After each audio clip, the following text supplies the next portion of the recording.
နာလိုဝန်တိုဆေးရဲ့ဆိုကြမနာလိုဝန်တိုဆေးဟာအပြက်စိတ်ပါတနည်းအားဖြင့်ပူလောင်စိတ်ပါမနာလိုဝန်တိုစိတ်ကဘလို့ဖြစ်ပေါ်လာတယ်လဲဆိုရင်အမုန်းကနေပေါ်ပေါက်လာခြင်းဖြစ်ပါတယ်အမုန်းစိတ်ကမီးပါမီးဆိုတာပူလောင်စေတယ်ရေဆိုတာအေးမြစေတယ်အမုန်းစိတ်ကမီးလိုပူတယ်ပြက်တာစိတ်ကရေလိုအေးမြတယ်ပူလောင်နေတဲ့အရာကပူလောင်မှုကိုပဲဖြစ်စေပါတယ်မနာလိုစိတ်ရှိတဲ့သူကသူကိုယ်တိုင်အရင်ဆုံးစိတ်ပူလောင်ရပါတယ်သူရဲ့အပူမီးကသူ့ကိုအရင်ဆုံးဒုက္ခပေးပါလိမ့်မယ်ပြီးနောက်သူ့နီးနားမှာရှိတဲ့သူတွေကိုအပူပေးပါလိမ့်မယ်မနာလိုစိတ်ကဘဝတစ်ခုလုံးကိုပြကျသွားအောင်လောင်ကျွမ်းစေနိုင်တယ်မနာလိုဝန်တိုစိတ်ကကိုယ်အားဉာဏ်အားတွေကိုဖျက်ဆီးပစ်တဲ့လက်နက်ပါတင့်မှာကိုစွမ်းဉာဏ်စွမ်းဘလောက်ပဲရှိမနာလိုဝန်တိုစိတ်ရှိနေရင်တင့်ရဲ့စွမ်းရည်တွေကကျဆင်းနေမှာပါသူတစ်ပါးပေါ်မနာလိုစိတ်ရှိတဲ့သူဟာဘယ်တော့မှအေးစေးချက်ချင်းတတ်နေရမှာမဟုတ်ပါဘူးမနာလိုစိတ်က personality ကိုယ်ရည်ကိုယ်တွေကိုထိခိုက်စေပါတယ်မနာလိုစိတ်ရှိသူရဲ့ပြုမှုပြောဆိုကျင့်စရိုက်တွေကသူ့ရဲ့စိတ်ဓာတ်ကိုဖော်ပြပေးနေတဲ့အတွက်သူ့ရဲ့ကိုယ်ရည်ကိုယ်တွေကျဆင်းစေပါတယ်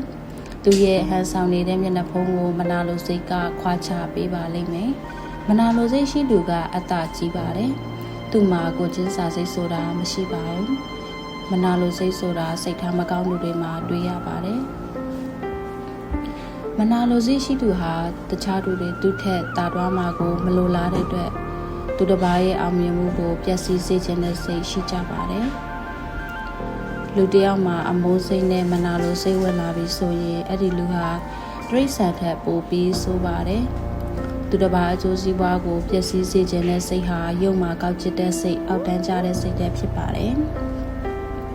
မနာလိုစိတ်ရှိသူဟာအမြဲတမ်းစိတ်ပူပန်နေရပါတယ်တခြားသူတွေသူထက်တာတွားမှာကိုစိုးရိမ်စိတ်တခြားသူတွေချမ်းသာမှာကိုစိုးရိမ်နေစိတ်တခြားသူတွေအောင်မြင်မှာကိုစိုးရိမ်နေစိတ်စားတဲ့မကောင်းတဲ့စိတ်တွေနဲ့သူဟာအမြဲတမ်းပူလောင်နေပါတယ်မနာလိုစိတ်ကသူ့ပြိုင်ခြင်းစိတ်ကိုဖြစ်ပေါ်စေပါတယ်သူတစ်ပါးကိုသူ့ပြိုင်တာပြိုင်တဲ့သူပဲစိတ်ပင်ပန်းကိုပင်ပန်းဖြစ်ရပါတယ်ရှင်ပြိုင်စိတ်ကဇောစိတ်ဖြစ်ပါတယ်မနာလိုစိတ်ကိုဖြစ်စေတယ်မနာလိုရှိသူကတခြားသူကိုအမြဲတမ်းတူပြိုင်ပါတယ်သူကိုယ်သူတိုးတက်ဖို့မဟုတ်ဘဲသူတစ်ပါးကိုမနာလိုဝန်တူပြီးတိုက်ခတ်ခြင်းလို့တူပြိုင်တာဖြစ်ပါတယ်ဒီလိုတူပြိုင်တဲ့အခါတူပြိုင်ခံရတဲ့သူကဘာမှမဖြစ်ပေမဲ့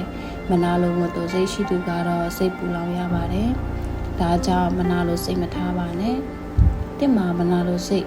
ရှိတယ်ဆိုရင်တင်ဘဝကိုဖျက်ဆီးပစ်ပါလိမ့်မယ်